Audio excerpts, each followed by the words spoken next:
बिस्मिल्लाहिर्रहमानिर्रहीम, अस्सलाम वालेकुम viewers, welcome to my YouTube channel medical plus. I hope आप लोग खैरियत से होंगे। व्यूवर्स, आज हम डिस्कस करने वाले हैं एक मेडिकल लैब टेस्ट जिसको हम एसजीपीटी या एएलटी कह सकते हैं। तो इससे पहले हम ये जानने की कोशिश करेंगे कि एसजीपीटी या एएलटी बेसिकली क्या चीज़ है और इसका कौन सी कंडीशन में ये हाई हो जाता है और लो हो जाता है और कौन से पर्पस के लिए हम ये जो टेस्ट है ये परफॉर्म करते हैं। तो आइए देखते हैं कि एसजीपीटी क्या है। तो याद रखिए कि एसजीपीटी का मतलब है सीरम ग्लूटामिक पायरुवेट ट्रांसमाइनेज।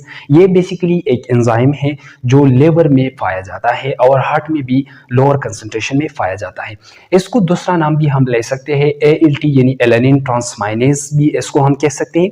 आप लोगों को पता होगा कि जब डॉक्टर एसजीपीटी टेस्ट लिखते हैं पेशेंट को तो या एसजीपीटी लिखते हैं या एएलटी, ये दोनों जो है ये सेम टेस्ट है। ठीक है, एएलटी का मतलब है एलेनिन ट्रांसमाइनेज और एसजीपीटी का मतलब है सीरम ग्लूटामिक पायरुवेट ट्रांसमाइनेज। ठीक है, एसजीपीटी बेसिकली ये एक एंजाइम है जो लिवर और हार्ट में पाया जाता है और इसका काम क्या है, यह बेसिकली पॉलीमर्स को मोनोमर्स में कन्वर्ट कर देते हैं, उसको एनर्जी में कन्वर्ट कर देते हैं। यानी इसका मतलब ये हुआ कि फॉर एग्जांपल प्रोटीन जो है प्रोटीन को ये एनर्जी में कन्वर्ट कर देता है। ये कहाँ पर वाक़ होते हैं, ये एसजीपीटी और जो एएलटी एंजाइम है ये बेसिकली लिवर और हार्ट में पाया जाता है। इसकी नॉर्मल रेंज की अगर बात करें हम तो नॉर्मल रेंज जो है मुख्तलिफ बुक्स में मुख्तलिफ वैल्यूज दिए गए हैं या जो लेब्स वाले होते हैं लेबोरेटरी वाले वो मुख्तलिफ वैल्यूज इस्तेमाल करते हैं, लेकिन जो मैं इस्तेमाल करता हूँ वो वैल्यूज क्या है 7 से लेकर 56 यूनिट पर लीटर। तो ये इसका नॉर्मल रेंज है। ये क्यों हाई हो जाता है, इसकी हाई कंडीशन कौन सी है और लो कंडीशन कौन सी है। तो याद रखिए जब भी लेवर में कोई इन्फ्लेमेशन हो, लेवर डैमेज हो चुका हो तो लिवर डैमेज कंडीशन में ये हाई हो जाता है। इसके अलावा लिवर जो वायरल हेपेटाइटिस है यानी हेपेटाइटिस ए बी और सी उस कंडीशन में भी ये जो है इंक्रीज हो जाता है यानी हाई हो जाता है। इसके अलावा लिवर सिरोसिस या लिवर कैंसर जो है वो उस कंडीशन में भी ये हाई हो जाता है। या इसके अलावा जब अल्कोहल ज़्यादातर लोग पीते हैं तो ज़्यादा अल्कोहल पीने की वजह से भी ये हाई हो जाता है। इसके अलावा हार्ट अटैक में भी ये हाई हो जाते हैं। जॉन्डिस कंडीशन में भी ये जो एएलटी है या एसजीपीटी ये हाई हो सकता है। और इसके अलावा बाज़ ऐसे मेडिकेशंस है उसको यूज़ करने की वजह से भी ये एएलटी या एसजीपीटी जो है वो ब्लड में हाई हो जाता है।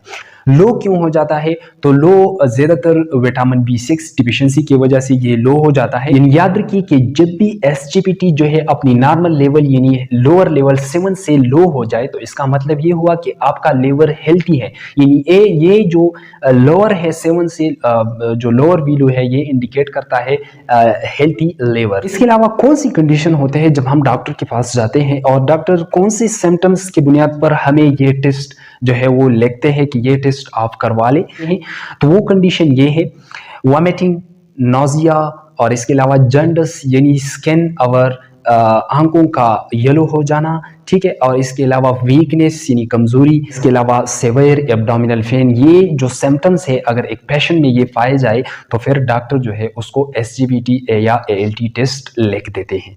अब इसकी प्रोसीजर्स क्या है, हम लैब में इसको किस तरह परफॉर्म करेंगे। तो पेशेंट से पहले जो है हमें 3 to 5 ml ब्लड लेना होता है और वो जो ब्लड है वो ट्यूब्स में डालने होते हैं और वो ट्यूब्स जो एसजीपीटी या एएलटी टेस्ट के लिए इस्तेमाल होते हैं वो रेड टॉप ट्यूब है और ग्रीन टॉप ट्यूब। इसके लिए जो इंस्ट्रूमेंट्स यूज होते हैं तो वो बेसिकली जो रूटीन लैब है उसमें माइक्रोलैब 300 जो मशीन है इंस्ट्रूमेंट है उसके जरिए ये एसजीपीटी टेस्ट हम लैब में परफॉर्म करते हैं। तो ये था just about SGPT and ALT. Thank you, Allah Hafiz.